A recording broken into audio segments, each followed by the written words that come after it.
Hey everybody, welcome to I Am No Expert, Episode 8, Round 8 I should say, in Valencia, chronicling the first season in career mode of F1 2011. My name is Jack Acid and I will be your driver and commentator as usual for this episode. And this will be my first race in Valencia using no racing line, manual gears and cockpit view, which has been an uphill battle to say the least.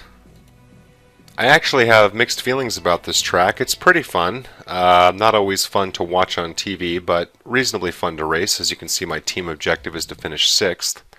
And let's take a quick look at the starting grid. Fernando Alonso on pole as opposed to one of the Red Bull. And you can see that I am right there at P11, and my teammate Sutil qualified 14th. And no real surprises at the bottom of the grid. So we'll take a quick look at our setup now.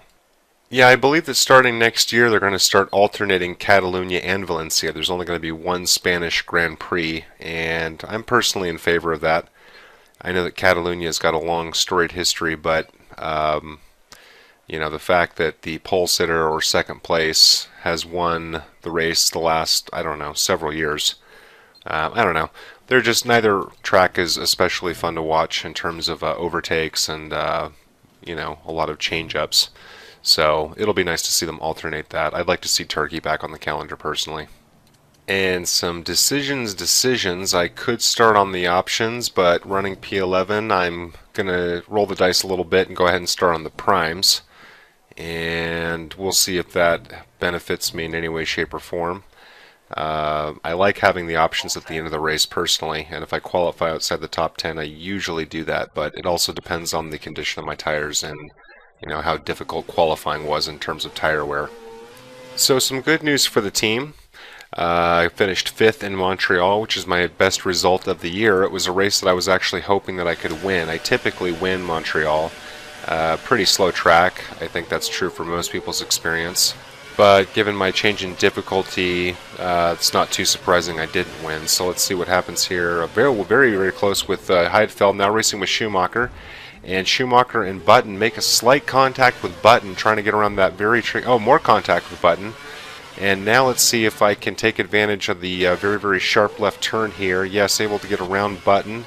And now riding P6 with Massa. That's a very tricky first corner there. I don't know how many times I've gone wide and hit the wall there, as I'm sure most people have. Oh, very slow eye through here. Slight contact with Hamilton, but able to... Oh, let's see if we can get around Hamilton here at the hairpin. He's pushed off track, a little bit of contact made, but up to P3. So a little dodgy, no question about that, but a better start than I could have anticipated running P3 here. Let's see if I can catch up with Vettel on this pretty slow corner for the AI. You can see that I'm able to get a lot closer to him, but of course you get around the rest of the circuit and the cars start to really stretch out, so getting up to P2 on this track is probably going to take something special, but of course it's only lap 1.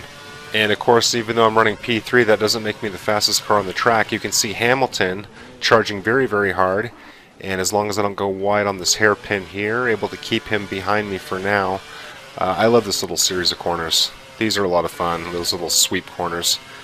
Take that a little too slow. It should be in 6th gear by the time you come around there, and you can see Hamilton is still very close to me, and we'll see if I'm able to avoid going wide here. Pretty easy for me to do that, and Hamilton has a look on the inside, but he's not going to get around, so able to keep him behind me heading into lap 2. But of course I got to keep it on the rails for this dreaded turn 1, or at least dreaded for me. I typically go wide here pretty often, but I'm able to stay on line there. So now skipping ahead to the middle of lap 2, still competing with Hamilton for 3rd position. And I don't know why, but this corner gives me fits. You can see I go very wide there. Oh, very slight contact with Hamilton. See if I can stay with him at the hairpin. Oh, I brake a little late and contact with him, kind of push him off the track. Boy, that was really aggressive. But I did not mean to. I was braking and trying to slow down. I was going to let him go through there, but it was a little too late. So I guess you can call it Massa's revenge if you want to. And you can see the massive train of cars that I'm holding up.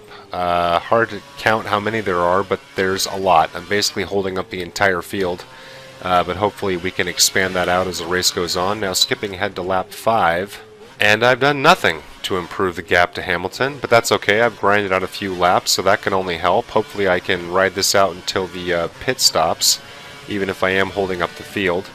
And now coming up to this dreaded corner again. I brake too late, I can't get it down. Oh, more severe contact with Hamilton this time. Now competing at the pinch hairpin again, this time no contact. I do push him off a little bit, but there was no contact made. That was actually a clean overtake. But again, more contact with Hamilton in the exact same spot, and surprisingly, no warning from the stewards. But I don't believe in complaining, so I'm not going to complain about that at all.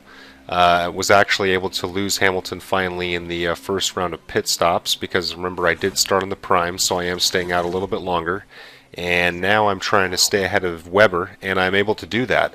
So very, very quick pit stop from the team, 3.9 seconds. That's probably the fastest pit stop I've had in a good number of races now.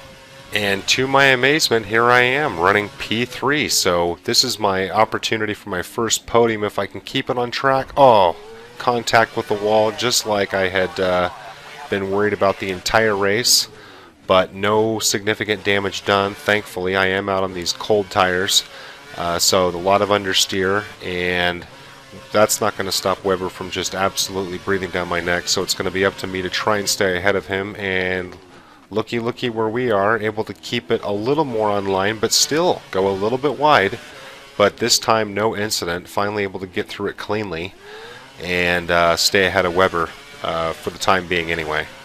And with just over 3 laps to go, I'm definitely feeling the pressure. So now we'll take a look at the fastest lap of the race. As I've mentioned in previous videos, lap 9, lap 10, somewhere in there seems to be typically where I get my fastest lap, sort of my sweet spot, usually a combination of low fuel, or low fuel load I should say, and feeling pretty warmed up on the track. Would love to get my first career podium here, if I can keep it. Oh my god, contact with the wall, no damage done though, no puncture. That was definitely a scary moment. And it also looks like no damage with my wing. Let's see if I handle this corner well. Handled it very cleanly there, and able to stay ahead of Button. And so I actually was able to manage that corner pretty well on a handful of laps, but of course, all the key incidents, all the ugly incidents took place around there. So nice to see me keep it on the rails here. I really, really want this podium. But Jensen Button is pushing very, very hard. And let's see if he's able to get around me at any point here. And right now, I'm able to stay ahead of him pretty well. That's kind of a tricky little corner. I think you can take it in 3rd gear and kind of roll around it. That was a big breakthrough for me on that particular corner, even though I went a little wide there. In this corner too, actually, very, very easy to run wide there, but towards the end I was able to get it down, and here's those set of sweeps again, just almost hitting the wall. Little acceleration of the heartbeat there.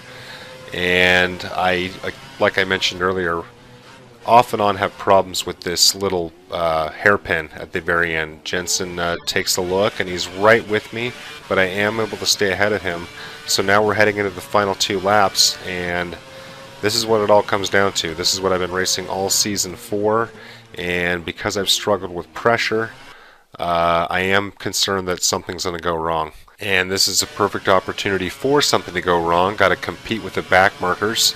So we'll see coming up to my favorite corner, which you can see now I'm finally starting to get down. It definitely took me a few laps, but handling it much better. And now coming up behind, I still can't make out who it is. Probably one of the Virgins, or let's take a look here. Oh, I'm D'Ambrosio. So yeah, one of the Virgin cars. And we'll see if we can get around him cleanly. We are in lap 10, got another lap to go after this. You can see my tires were running pretty orange. Definitely feeling a little slippery, able to get around the Virgin. And now we'll see who's ahead here. I'm going to guess it's Glock or maybe Trui. No, it's the Cucumber. The Gherkin, as Vettel would call him. But you know, I got to give Carthaginian credit. He stood up for himself. That was pretty funny. He was kind of like, "Screw you, Vettel." He didn't seem that fazed by it.